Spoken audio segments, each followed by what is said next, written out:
Hello everyone, I hope so आप सब एकदम बढ़िया होंगे। मेरा नाम है दिशा सक्सेना और आज के लेक्चर में हम लोग डिस्कस करने वाले हैं 6th क्लास के एनसीईआरटी के पॉलिटी का 4th चैप्टर, जिसका नाम है की elements of democratic government.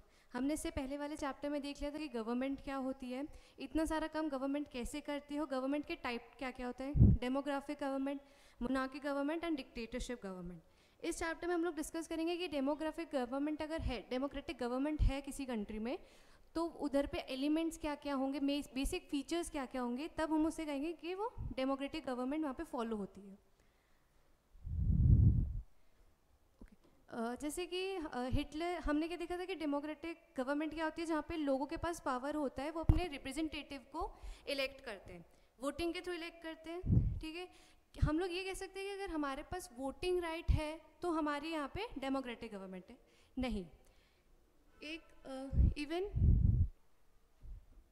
Hitler जो थे जर्मनी के, ये भी इलेक्ट होके ही आए थे, लेकिन इनका जो गवर्नमेंट चलाने का तरीका था वो बिल्कुल भी ऐसे नहीं था कि वो इक्वली हर किसी को रख रहे हैं, सबको राइट्स दे रहे हैं, ह्यूमन राइट्स, ऐसा तो था नहीं। इनके टाइम पीरियड में सब लोग ने बहुत सफ़र किया है, यानी कि इनके जो टाइम पीरियड था वो डेमोक्रेटिक गवर्नमेंट नहीं था। भले सबको वोटिंग राइट था, इवन ये जो थे ये वोटिंग के थ्रू ही आए थे, लेकिन इनका रूल डिक्टेटर्स जैसा था, जो कि सिर्फ अपनी मनमर्जी के लिए करते थे। अगर किसी सोसाइटी में पीस है, हार्मनी है, फ्रेटर्निटी है, फ्रेटर्निटी क्या होता है, ब्रदरहुड, यानी कि भाईचारा, हर रिलीजन एक दूसरे को हर रिलीजन एक दूसरे की रिस्पेक्ट कर रहा है, कोई किसी को ऐसे डिस्क्रिमिनेट नहीं कर रहा, हर किसी को अपना रिलीजन प्रैक्टिस करने का मौका मिल रहा है। वहाँ पे हर अलग अलग कास्ट के, कम्युनिटी के, सोसाइटी के लोग एक साथ मिल के खुशी से रह रहे हैं, जहाँ पे पीस भी है, हार्मनी है। फ्रेटर्निटी क्या हो गया, ब्रदरहुड हो गया। और कौन से एलिमेंट हो गए, इक्वालिटी है, हर किसी के पास एक जैसा अपॉर्चुनिटी मिल रही है उन्हें, इक्वालिटी यानी कि हर कोई एक लेवल पे है। जस्टिस है, किसी भी तरीके का डिस्क्रिमिनेशन नहीं है। जैसे कि पहले के टाइम में इंडिया में भी बहुत ज़्यादा डिस्क्रिमिनेशन होता था, जो नीचे लोग कास्ट के लोग थे उनके साथ बहुत डिस्क्रिमिनेट होता था, बहुत ज़्यादा उन्हें अलग माना जाता था, अनटचेबल माना जाता था। अगर वो हाई कास्ट के कम्युनिटी के बीच में नहीं आ सकते थे, अगर उस सोसाइटी में डिस्क्रिमिनेशन है तो वो डेमोक्रेटिक गवर्नमेंट वहाँ पे तो रूल नहीं हो रही है। तो अगर डिस्क्रिमिनेशन नहीं है तो यानी कि डेमोक्रेटिक गवर्नमेंट है। ये कुछ एलिमेंट्स होते हैं, अगर हम बोले कि वोटिंग राइट के साथ साथ ये भी है उस सोसाइटी में, तो yes, it is a democratic government. अब कुछ एग्जाम्पल देख लेते हैं, जैसे कि यहाँ पे एनसीईआरटी में एग्जाम्पल दिया अफ्रीका का। In earlier times the South Africans with black skin colour were tortured by the South Africans having white skin colour. It was earlier governed by apartheid law. किस लॉ से govern होता था Africa, apartheid law से। It means that separation on the basis of race. Africans में दो colour के लोग थे, white colour and the black colour people. तो वहाँ पे बहुत ज़्यादा होता था कि वाइट कलर वाले जो लोग थे अपने आप को बहुत सुपीरियर मानते थे कि हम ही सब कुछ है सोसाइटी में, ब्लैक कलर वाले लोगों को कुछ नहीं मानते थे। वहाँ पे फॉलो होता था अपार्थेड लॉ। अपार्थेड लॉ क्या होता है, एक सोसाइटी को जो है डिवाइड कर दिया गया है between two classes on the basis of their skin colour. ये कौन से कलर की होगी सोसाइटी, वाइट कलर की, जहाँ पे सिर्फ गोरे लोग रहेंगे, और ये होगी ब्लैक पीपल की सोसाइटी। यहाँ पे ब्लैक पीपल जो थे बहुत ज़्यादा डिस्क्रिमिनेशन होता था इन लोग के साथ में। Black people, they were not allowed to use basic facilities like food, water, different hospitals, buses, even bus stops. जो वाइट पीपल थे उन लोग के लिए तो बहुत ज़्यादा फैसिलिटी वाले हॉस्पिटल्स होते थे, एम्बुलेंसेज होती थी, जिसमें हर तरीके की फैसिलिटी होती थी।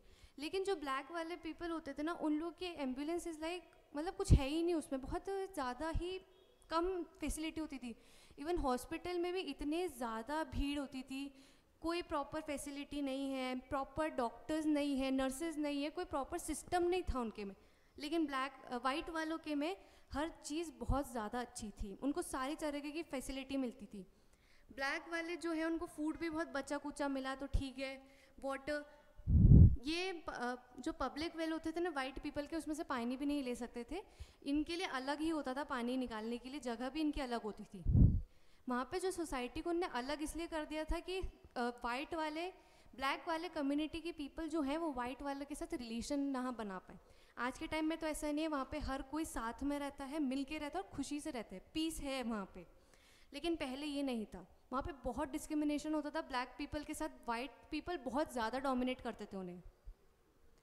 People of different colour could neither live near to each other nor use common facility। इन लोग को पास में नहीं रखते थे। क्यों नहीं रखते थे? जिससे लोग रिलेशंस ना क्रिएट कर पाए। कॉमन फैसिलिटी भी अवेलेबल नहीं थी ब्लैक पीपल के लिए। Best land reserve for white and cheapest land for farming black. जो अफ्रीका में जो सबसे बेस्ट लैंड होती थी वो भी रिजर्व कर देते थे ये लोग वाइट पीपल के लिए, कि यहाँ पे वाइट लोग रहेंगे, यहाँ पे वाइट लोग ही फार्मिंग करेंगे। और जो सबसे ख़राब लैंड होती थी, जिसकी कंडीशन बहुत ज़्यादा ख़राब है, जिसमें ऐसे इतना कोई काम हो नहीं सकता, वो दे देते ब्लैक को कि इसमें अब तुम करो, तुम्हें जो करना है तुम करो। लेकिन बेस्ट वाली होती थी सिर्फ वाइट के लिए। The white were allowed to vote but the black people were not allowed to vote. Obviously बात है कि इतना डिस्क्रिमिनेशन हो रहा है तो ब्लैक के पास कोई वोटिंग राइट तो होंगे नहीं, सिर्फ वाइट ही वोट कर सकते थे यहाँ पे। एनसीईआरटी में एक स्टोरी दी है, एक माया नायडू की एक बच्ची है, उसके बारे में। वो सफाई कर रहे थे अपनी मम्मी के साथ, तो उसने न्यूज़पेपर्स में बहुत सारे ना एक लड़के के फ़ोटोज़ देखे। तो अपनी मम्मी से पूछती, मम्मी ये है कौन लड़का? तो मम्मी बताती है उसकी कि बेटा ये हेक्टर पीटरसन है, जो कि अपने राइट के लिए लड़ रहा था, प्रोटेस्ट कर रहा था, तो पुलिस ने उन्हें शूट कर दिया। He was just 16 year old boy and he was shot by the police.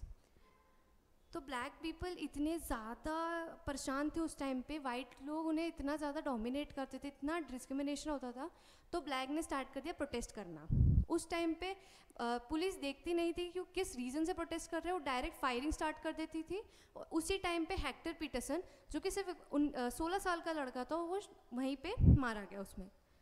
The black people who protested shot by police. Example, Hector Peterson, a 16-year-old boy, was shot because he protested to learn language that the white people learned। इसने protest क्यों किया था? क्योंकि जो black people थे उन पे force किया जा रहा था कि आपको वही लैंग्वेज पढ़नी होगी जो वाइट पीपल की है, आप अपनी लैंग्वेज नहीं पढ़ सकते। अफ्रीका में एक सिटी थी सोआटो, जहाँ पे ब्लैक पीपल रहते थे। हमने देखा था अलग अलग कर रखी थी उनने जगह, कि ब्लैक वाले बाहर आउटस्कर्ट्स पर रहेंगे और अफ्रीका वाले वाइट पीपल वाले जो हैं अफ्रीका में बेस्ट जगह पे वो लोग रहेंगे। White people spoke Afrikaans. White people की लैंग्वेज क्या थी? अफ्रीकान्स थी। और जो ब्लैक पीपल की लैंग्वेज थी वो थी जुलू लैंग्वेज। वाइट पीपल की लैंग्वेज थी Afrikaans and the black people की लैंग्वेज थी जुलू। तो क्या हो रहा था कि वाइट पीपल ब्लैक पीपल को स्ट्रेस कर रहे, मतलब फोर्स कर रहे थे, उन्हें फोर्सफुली बोला जा रहा था कि आप सिर्फ अफ्रीकान्स पढ़ेंगे, आप अपनी लैंग्वेज जुलू नहीं पढ़ेंगे।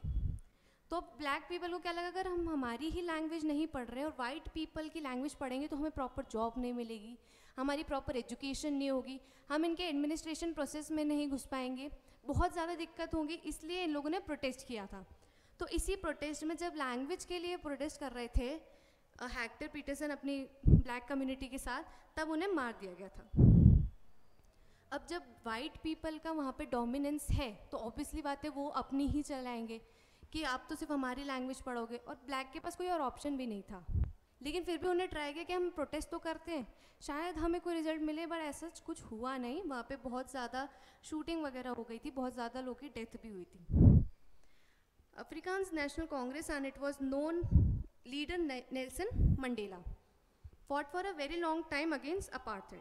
अपार्थाइड क्या था? सोसाइटी को डिवाइड कर रखा था on the basis of skin colour. जो नेशनल कांग्रेस थी अफ्रीका की, वो रूल हो रही थी नेल्सन मंडेला से।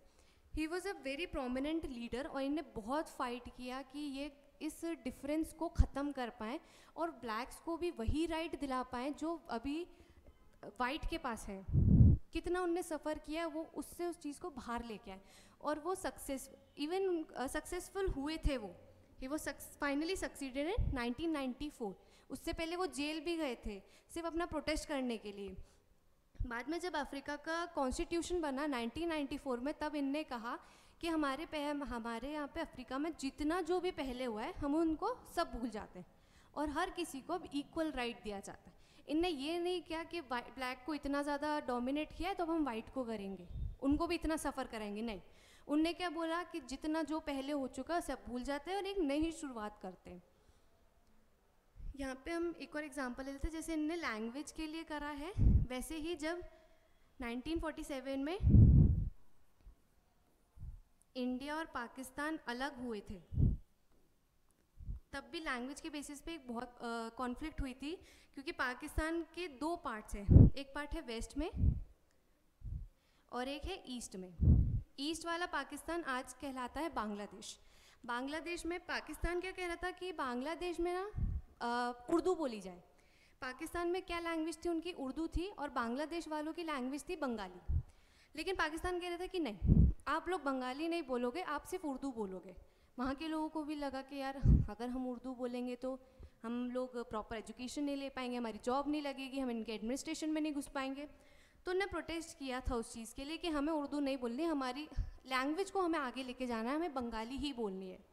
आफ्टर दैट जब पाकिस्तान से अलग हो गया था बांग्लादेश, तब उनने अपनी लैंग्वेज को ही सुपीरियर रखा, यानी कि बंगाली को ही सुपीरियर। तो ऐसा सिर्फ अफ्रीका में ही नहीं हुआ है कि लैंग्वेज को इतना बड़ा वो किया गया, इवन पाकिस्तान में भी यही हुआ था। नहीं, पाकिस्तान का जब इंडिपेंडेंस के बाद जब पाकिस्तान अलग हुआ था, तो पाकिस्तान और बांग्लादेश के बीच में भी हुआ था। एक लैंग्वेज एक बहुत बड़ा बेसिस होता है किसी भी स्टेट का रीऑर्गेनाइजेशन को लेके। Participation, why do we have a regular election? हमारे यहाँ पे रेगुलर इलेक्शन होते हैं, हर 5 साल में इलेक्शन होते हैं। हम लोग ने देखा है कि हर 5 साल में या तो कोई नई सत्ता आएगी, कोई नई पार्टी आएगी, या तो वही कंटिन्यू करेगी। हमारे पे कितना फिक्स्ड टाइम पीरियड है? 5 साल का। अब अमेरिका में है 4 साल का। यहाँ पे हर 4 साल में इलेक्शंस होते हैं और इंडिया में होते हैं हर 5 साल में।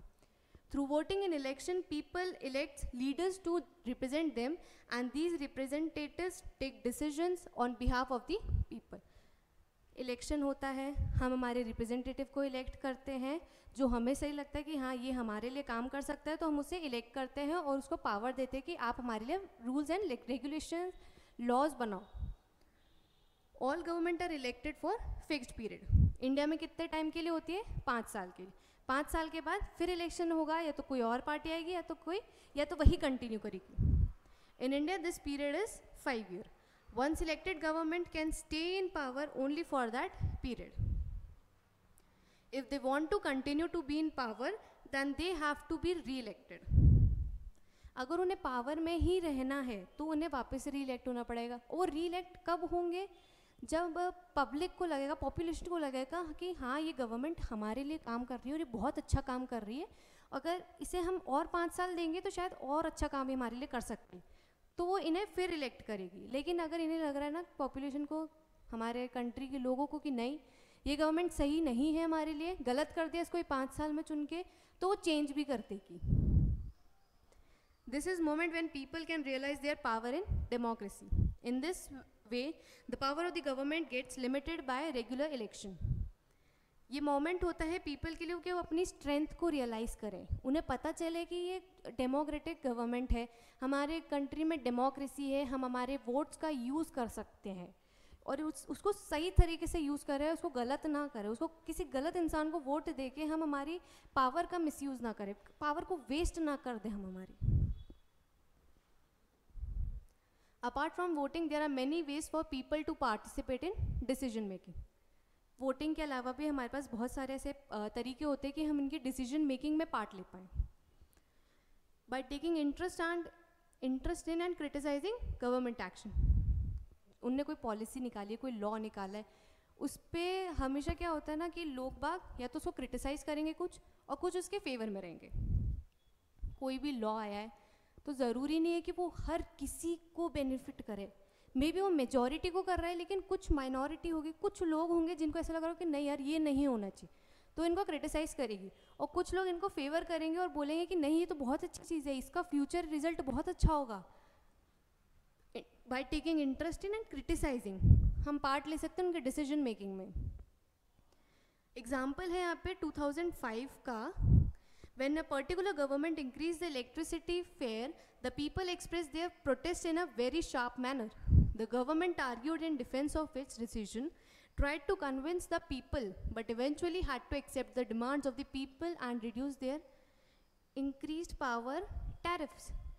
2005 में किसी गवर्नमेंट ने जो था बिजली का जो बिल होता है ना उस पर बहुत ज़्यादा बढ़ा दिया था, उसके टैरिफ को बहुत ज़्यादा बढ़ा दिया था उनने. और हमारे कंट्री में मेनली मिडिल क्लास पीपल है, अब उन लोग के लिए बहुत डिफ़िकल्ट होता है कि इतना ज़्यादा बढ़ा हुआ बिल वो पे कर पाएँ.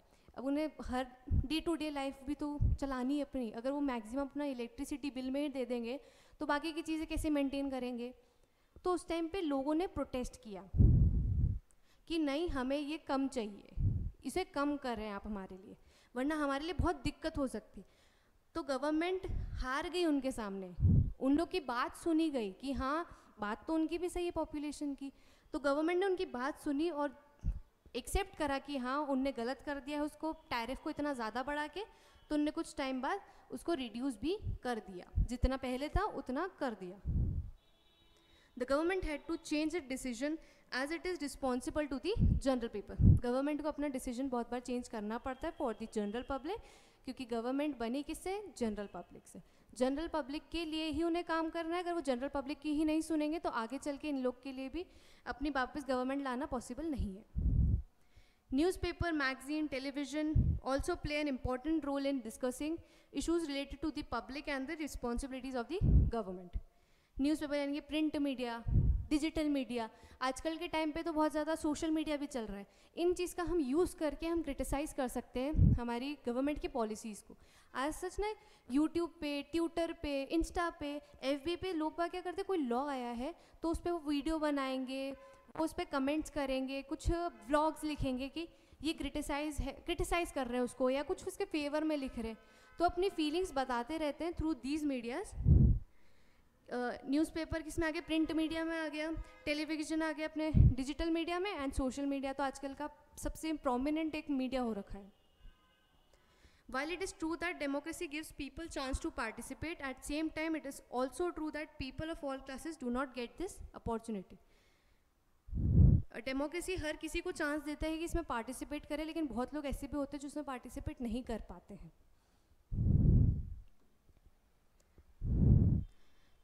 If the people of the country are aware and are interested in how the country is run, then the democratic form of government of that country is stronger.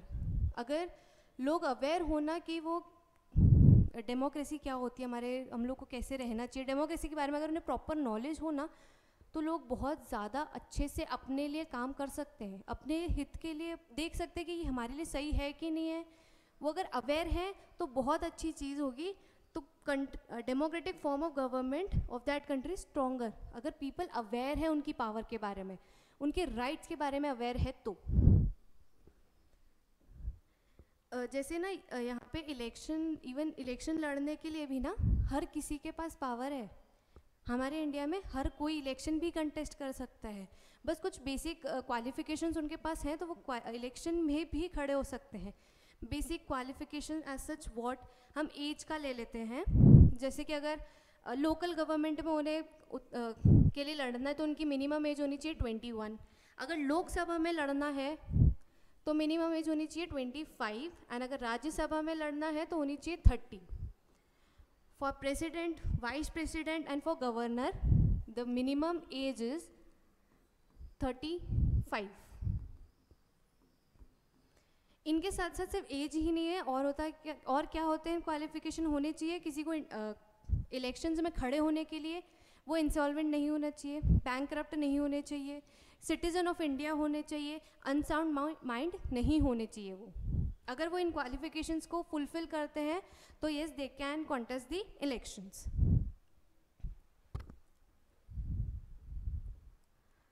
Needs to resolve conflict. In Maya story, you read about how conflicts can often lead to violence and death because one group decides that it is all right to use force to prevent the other group from protesting. हमने माया वाली story में देखा था, Africa वाले में, कैसे white dominate कर रही थी ब्लैक को, और ब्लैक ने प्रोटेस्ट करना स्टार्ट किया तो ब्लैक पे उन्हें शूट कर दिया और वो 16 साल का लड़का मर गया.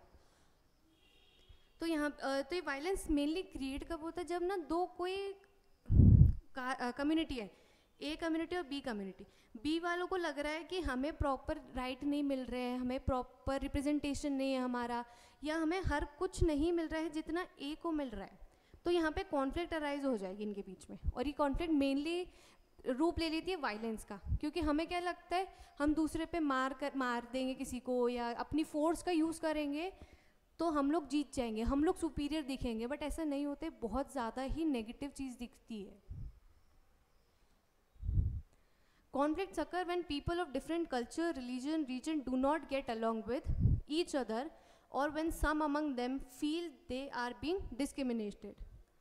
Conflicts कब occur होते हैं? जब दो different culture के या रिलीजन के, कास्ट के लोग आमने सामने आते हैं और उन्हें लगता है कि इसको ज़्यादा चीज़ें मिल रही हैं हमसे, इनको ज़्यादा अपॉर्चुनिटी मिल रही है हमसे, हमें इतना नहीं मिल रहा है, हमें भी चाहिए ये सब, तो उस टाइम पे कॉन्फ्लिक्ट अराइज हो जाते हैं। दे मे यूज़ वायलेंट मीन्स, सब हर कोई अपने आप को सबसे सुपीरियर मानता है और अपने आप को सबसे ज़्यादा ताकतवर मानता है, तो अपनी फोर्स यूज़ करता है वीक वाले पे।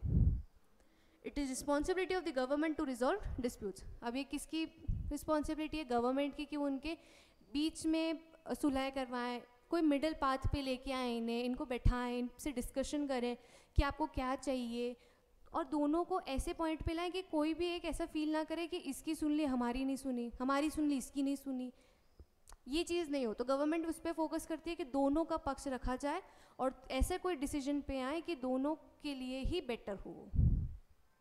Religious processions and celebrations often cause problems sometimes. Procession people get agitated. Procession मतलब रैली टाइप निकलती है हमारे पे, रिलीजियस प्रोसेशंस निकलती हैं, बहुत रिलीजन की निकलती रहती हैं हमेशा। अब क्या हो रहा है कि कोई त्यौहार है, दो कम्युनिटी का एक साथ आ गया है और उन लोग की रैली एक ही रोड से निकल रही है, आसपास से निकल रही है, और एक कम्युनिटी को लग रहा है कि इसके प्रोसेशन की वजह से हमारे धर्म में कोई उल्लंघन हो रहा है, किसी नियम का उल्लंघन हो रहा है, या हम लोग के किसी रिलीजन को ये लोग हार्म करने के लिए लोग भी जानबूझ के अपनी रैली निकाल रहे हैं। तो उस टाइम पे भी जो होता है ना, वायलेंस का रूप ले लेता है। तो उस टाइम पे किसका रोल होना चाहिए? पुलिस का स्पेशली रोल होना चाहिए कि वो मेंटेन करें वहाँ पे पीस, जब ऐसी कोई प्रोसेशंस निकल रही हो रिलीजियस, जिससे कोई भी तरीके का वायलेंस ना क्रिएट हो वहाँ पे, और सब पीसफुली सारा काम हो जाए और दोनों रिलीजियस प्रोसेशन जो है आराम से निकल जाए उधर से। It is responsibility of the police to ensure that a situation of confrontation does not arise, not to provoke violence.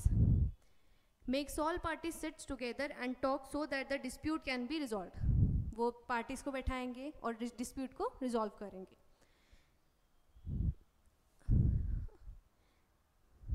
Rivers also become a controversy at times. Some rivers flow through more than one state.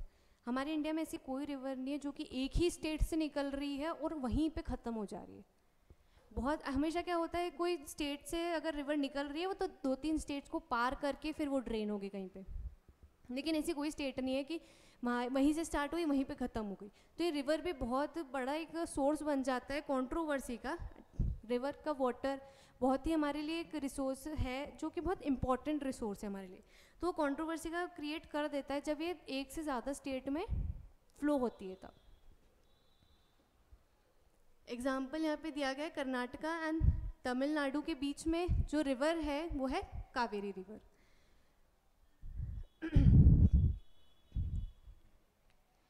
ये कर्नाटका है, यहाँ पे तमिलनाडु है। तो यहाँ से Kaveri river निकल रही है, बे ऑफ बंगाल में ड्रेन हो रही है। एक नहीं निकली ना, 2 स्टेट आ गए ना यहाँ पे भी, कर्नाटका और तमिलनाडु। तो यहाँ पे इनका डिस्प्यूट चल रहा है कि वाटर कैसे डिस्ट्रीब्यूट हो कि दोनों को इक्वल अमाउंट ऑफ वाटर मिले, इस रिवर का प्रॉपर यूटिलाइजेशन हो जाए, किसी को ज़्यादा ना मिले और किसी को कम ना मिले। Field water in Krishna Sagar dam in Karnataka used for irrigation, this water also serves the needs of Bangalore city. जो कर्नाटका है वहाँ पे एक डैम है कृष्ण सागर डैम, जो कि वाटर देता है बहुत सारे फार्मर्स को इरिगेशन के पर्पस के लिए, और यही डैम जो है बैंगलोर की जो नीड है ना वाटर की, वो भी यही फुलफिल करता है। कृष्ण सागर डैम इन कर्नाटका और तमिलनाडु में है मेटूर डैम। कर्नाटका में कौन सा डैम हो गया? कृष्ण सागर डैम, और तमिलनाडु में हो गया मेटूर डैम। जो कृष्ण सागर डैम है वो है ऊपर और मेटूर डैम है नीचे। तो तमिलनाडु को वालों को लगता है कि अगर कृष्ण सागर, जो कर्नाटका के लोग हैं, उनने अगर वो डैम का गेट रोक दिया, वहाँ से पानी नहीं आने दिया, तो मेटूर वाले यानी कि मेटूर डैम तक तो पानी ही नहीं आएगा, तो तमिलनाडु के लोगों को पानी कैसे मिलेगा? Krishna Sagar dam is at upper end end Mettur dam is at lower end of the river. जहाँ से रिवर स्टार्ट हो रही है वहाँ से कर्नाटका है, तो उधर पे है कृष्ण सागर डैम, और जहाँ पे एंड होती है रिवर वहाँ पे है मेटूर डैम, जो कि तमिलनाडु का। Water in the Mettur dam can be filled only when the water is release from the Krishna Sagar dam. Krishna Sagar dam जब रिलीज करता है पानी, तभी जाके मेटूर डैम में पानी आता है और तमिलनाडु वालों को पानी मिलेगा। लेकिन तमिलनाडु वालों को लगता है कि अगर कृष्ण सागर यानी कर्नाटका वालों ने पानी ही नहीं छोड़ा तो उनकी नीड कैसे फुलफिल होगी? उनको तो पानी ही नहीं मिलेगा, वाटर स्कैरसिटी हो जाएगी उनके लिए। तो एक तरीके से both states need plenty of water for the needs of their people which can not be found.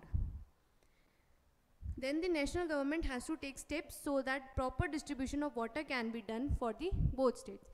इसमें नेशनल गवर्नमेंट फिर पार्ट लेती है कि ऐसे स्टेप वो ले जिससे प्रॉपर डिस्ट्रीब्यूशन हो सके वाटर का दोनों स्टेट्स में, किसी को कम ना मिले किसी को ज़्यादा ना मिले, दोनों की जो वाटर की नीड है वो फुलफिल हो जाए पूरी। तो एक आर्टिकल है हमारे कॉन्स्टिट्यूशन में, आर्टिकल 262, जो कि ये बोलता है कि पार्लियामेंट के पास ये पावर है। किसके पास पावर है?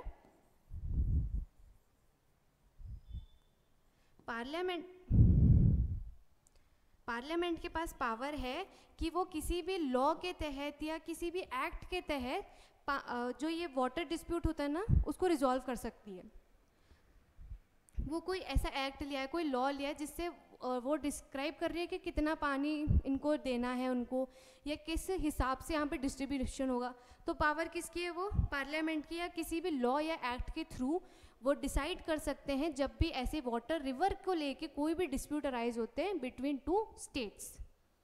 डिस्प्यूट अराइज हो रहे हैं between two state related to what? Related to river, तब करेगी। पार्लियामेंट ये भी बोल सकती है कि इस डिस्प्यूट में कोई भी सुप्रीम कोर्ट हो या कोई भी अदर कोर्ट पार्ट नहीं लेगा इसके ज्यूरिसडिक्शन में। सिर्फ पार्लियामेंट का ही राइट होगा कि वो इस पे डिसीजन ले। क्यों ले रहा है? क्योंकि दो स्टेट आ रहे ना, दोनों स्टेट में क्या पता अलग गवर्नमेंट हो, उससे और जो है प्रॉब्लम बढ़ सकती है। इसलिए पार्लियामेंट इसमें इन्वॉल्व होती है कि वो प्रॉपर एक रिजल्ट पे आए जिससे किसी को भी डिस्क्रिमिनेटेड फील ना हो, हर कोई इक्वल फील करे एटलीस्ट। अब है इक्वालिटी एंड जस्टिस। हमने देखा था स्टार्टिंग में कि हमारे जो की एलिमेंट होते हैं हमारे डेमोक्रेटिक गवर्नमेंट के, उसमें इक्वालिटी भी होती है और जस्टिस भी होती है। जैसे कि अफ्रीका का हमने देखा था स्टार्टिंग में एग्जाम्पल कि अफ्रीका में कितना ज़्यादा डिस्क्रिमिनेशन था, वैसे ही हमारे इंडिया में भी बहुत डिस्क्रिमिनेशन था। जब हमारी इंडिपेंडेंस नहीं हुई थी उससे पहले 1947 से पहले बहुत डिस्क्रिमिनेशन होता था। जो दलित पीपल थे, शूद्र कास्ट के पीपल, ब्राह्मण होते थे, वैश्य होते थे, क्षत्रिय होते थे, फिर शूद्र आते थे।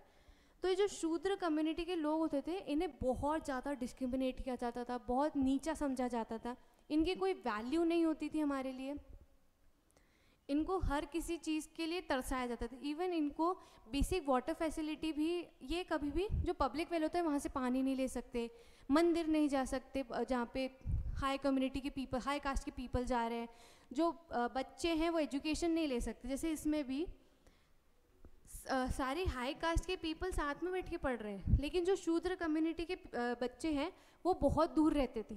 वो इनके टच, अगर ये लोग टच हो गए इनसे तो अनटचेबल है, ये होता है अनटचेबल होते थे, ये अनटचेबल होते थे।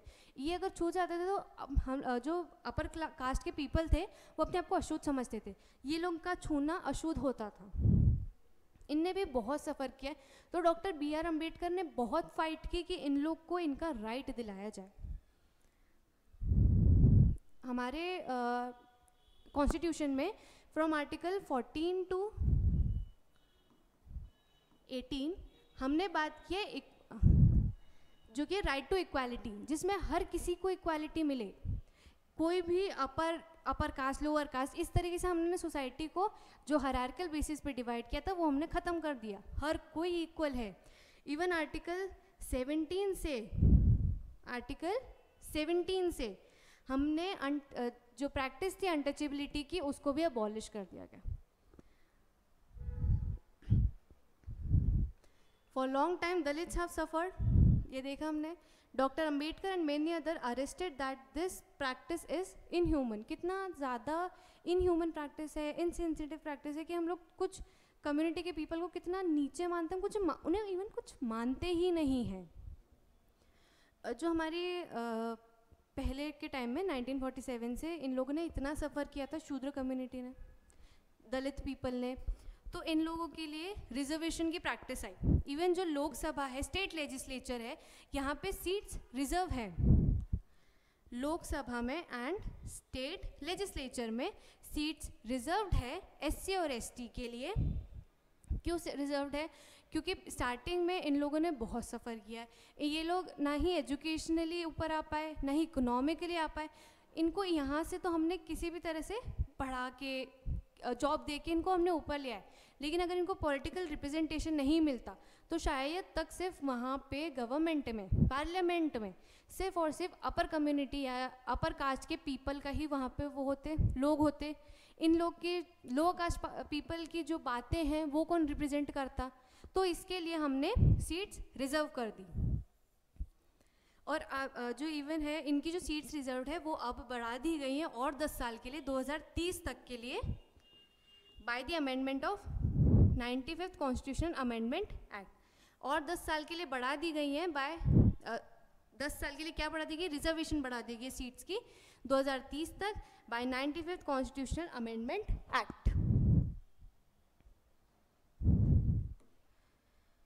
Justice can be achieved only when all people are treated equally. हम हर किसी को जब इक्वली ट्रीट करेंगे तभी जस्टिस वहाँ पे आएगी, अदरवाइज नहीं आएगी। तो government also recognises the need for equality band, makes special provisions for groups that are not considered equal in society. The government also recognizes need for equality. Need for equality. पहले कितना discrimination था, हर किसी को एक equal level पे लाने की बहुत ज़रूरत थी। Make special provisions, तो उन्हें स्पेशल प्रोविजन लाए, क्या लाए कि उन्हें रिजर्वेशन कर दिया। इवन एजुकेशन इंस्टीट्यूशन में भी रिजर्वेशन है, यहाँ पे सीट्स का भी रिजर्वेशन कर दिया पार्लियामेंट में, जिससे इन लोग का रिप्रेजेंटेशन है, पॉलिटिकल रिप्रेजेंटेशन भी है इनका। In our society that people take care of boys more than girls. हमारे यहाँ पे सिर्फ और सिर्फ कास्ट के बेसिस पे डिस्क्रिमिनेशन नहीं होता है, जेंडर के बेसिस पे भी डिस्क्रिमिनेशन।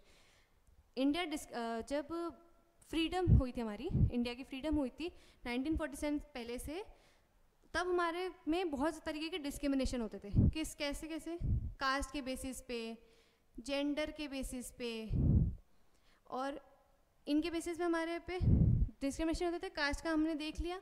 जेंडर, विमेंस को कुछ नहीं समझा जाता था, हमेशा मेल डोमिनेट होती थी, पेट्रियार्की सोसाइटी होती थी, मेल डोमिनेट करेगा विमेन को।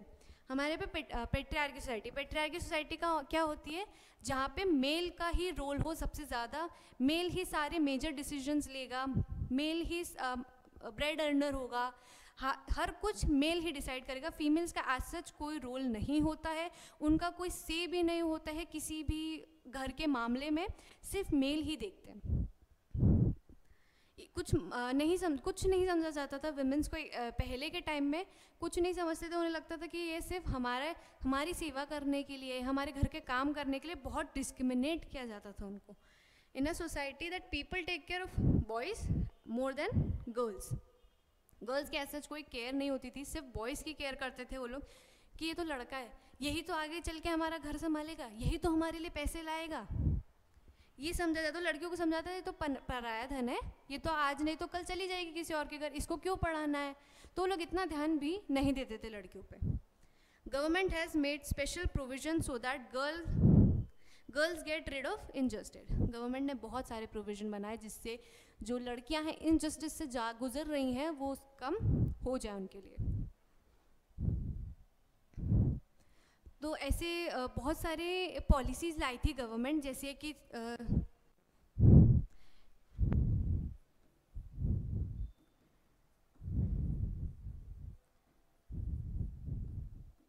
बेटी बचाओ बेटी पढ़ाओ। पहले के टाइम में क्या होता था कि जेंडर का पहले ही वो लोग टेस्ट करा लेते थे कि क्या जेंडर होगा बेबी का, और अगर फीमेल होती थी तो उसे मार देते थे, वहीं पे मार देते थे पैदा होने से पहले ही, इन्फेंटिसाइड कर देते थे, उनका फीटिसाइड कर देते थे। तो उस चीज़ को बचाने, कम करने के लिए, उसको ख़त्म करने के लिए गवर्नमेंट ने स्टार्ट किया बेटी बचाओ बेटी पढ़ाओ, कि उन्हें बेटी को बचाओ भी, उन्हें मारो मत, और उन्हें पढ़ाओ भी, उन्हें एजुकेशन भी प्रोवाइड करो। गवर्नमेंट ने इवन जो थे स्कूल्स में सैनिटरी पैड्स देना स्टार्ट किए। उन्हें एनीमिया, आयरन की डिफिशियंसी बहुत होती है लड़कियों में, तो उन लोग को आयरन की गोलियां देना स्टार्ट की, बहुत सारे खाना देना स्टार्ट किया। तो इस तरीके से ही शायद उनका ये था कि शायद फैमिलीज़ को लगे कि हाँ हम बेटियों को भेज सकते हैं पढ़ाने के लिए, वहीं पे उनकी सारी बेसिक फैसिलिटी जो है उन्हें मिल जाएगी। लड़कियों को स्कॉलरशिप दी जाती है कि आप स्कूल आओ, आपको स्कॉलरशिप मिलेगी, आपकी एजुकेशन फ्री हो जाएगी, जिससे पेरेंट्स को बर्डन फील ना हो कि हमें इनके एजुकेशन के लिए पैसा देना है।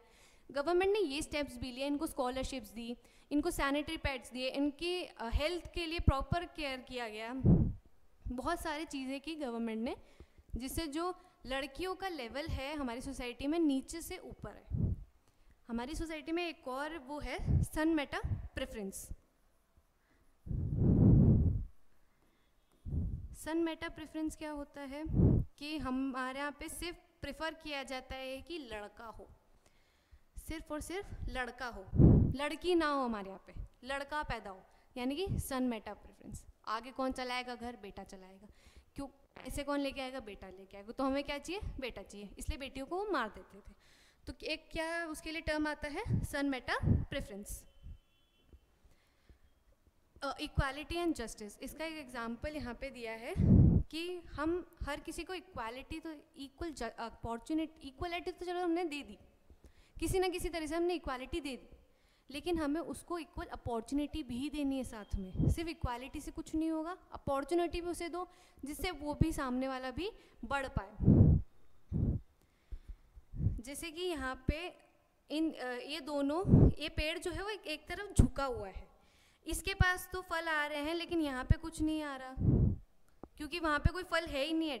तो उन दोनों को सीढ़ियाँ दे दी कि तुम सीढ़ियाँ ले लो।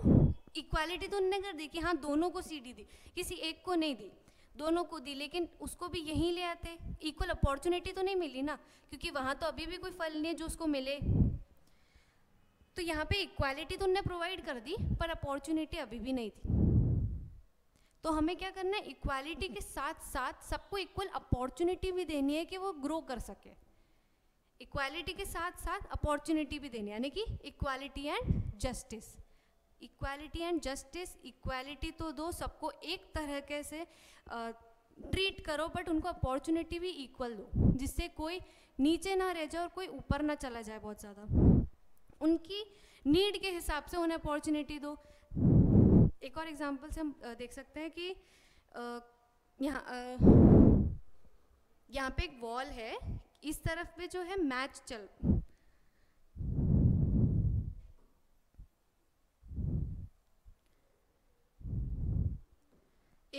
यहाँ पे एक वॉल है काफ़ी बड़ी सी, और यहाँ पे जो है क्रिकेट मैच चल रहा है, और यहाँ पे 3 बच्चे खड़े हैं। इसकी हाइट बहुत लंबी है, ये भी लंबा है, लेकिन ये काफ़ी छोटा है। तो हम ये लोग नहीं, ये तो देख रहा है, ये भी देख रहा है, लेकिन ये नहीं देख पा रहा क्योंकि इसकी हाइट काफ़ी छोटी है, दीवार के उस पार नहीं देख पा रहा। तो हमने इसको तो स्टूल दे दिया, हमने इसको भी स्टूल दे दिया, हमने इसको भी स्टूल दे दिया, स्टूल तीनों को दिया, इक्वालिटी तीनों को दी, यानी कि किसी को भी ऐसा नहीं किया कि सिर्फ इसी को दे देना ही, हमने तीनों को दिया, तीनों को स्टूल दिया, इक्वालिटी तीनों के साथ रखी, लेकिन फिर भी इनको अब और क्लियर दिख रहा है, इसको भी क्लियर दिख रहा है, लेकिन अभी भी इसको नहीं दिख रहा, यानी कि इसको एक और देने की ज़रूरत है, यानी कि इसको और थोड़े ज़्यादा सपोर्ट की ज़रूरत है, जिससे ये क्लियरली आगे का कर पाए, क्लियरली अपना काम कर पाए। यानी कि इक्वालिटी के साथ साथ हमें अपॉर्चुनिटी देने की भी ज़रूरत होती है, जिससे हर कोई ग्रो कर पाए। यहाँ पे भी था, जैसे बॉयज़ एंड गर्ल्स में डिस्क्रिमिनेशन कर रहे थे, लड़कों को क्यों अपॉर्चुनिटी नहीं दी गई उसमें, क्योंकि लड़कों को ये था कि ऑलरेडी उनकी फैमिली बहुत ज़्यादा उन पे खर्च करती है, लेकिन लड़कियों के में कोई नहीं कर रहा है, इसलिए उनको इक्वालिटी तो दी, अपॉर्चुनिटी दी, जिससे दोनों गर्ल्स और बॉयज़ इक्वल उस पर आ जाए, डिस्क्रिमिनेशन नहीं हो आगे। तो एलिमेंट्स क्या क्या हो गए, की एलिमेंट्स क्या हो गए हमारे गवर्नमेंट के, हमने देखे थे स्टार्टिंग में, peace, harmony, fraternity, equality, justice, किसी भी तरीके का डिस्क्रिमिनेशन ना हो, हर कोई इक्वली ट्रीट हो, ये हमारे क्या थे, की एलिमेंट्स थे एक उसके। अगर ये है हमारी सोसाइटी में, इवन हमारे पास वोटिंग राइट है हर किसी को, तो यस उस कंट्री में डेमोक्रेटिक गवर्नमेंट रूल होती है, वहाँ पे डेमोक्रेसी है, हर कोई इक्वल है, हर किसी के पास ह्यूमन राइट है, उनके फंडामेंटल राइट, उनके बेसिक राइट्स हैं उनके पास। तो ये चैप्टर यहीं एंड होता है इसके साथ। I hope so I was clear with my explanation. Thank you so much.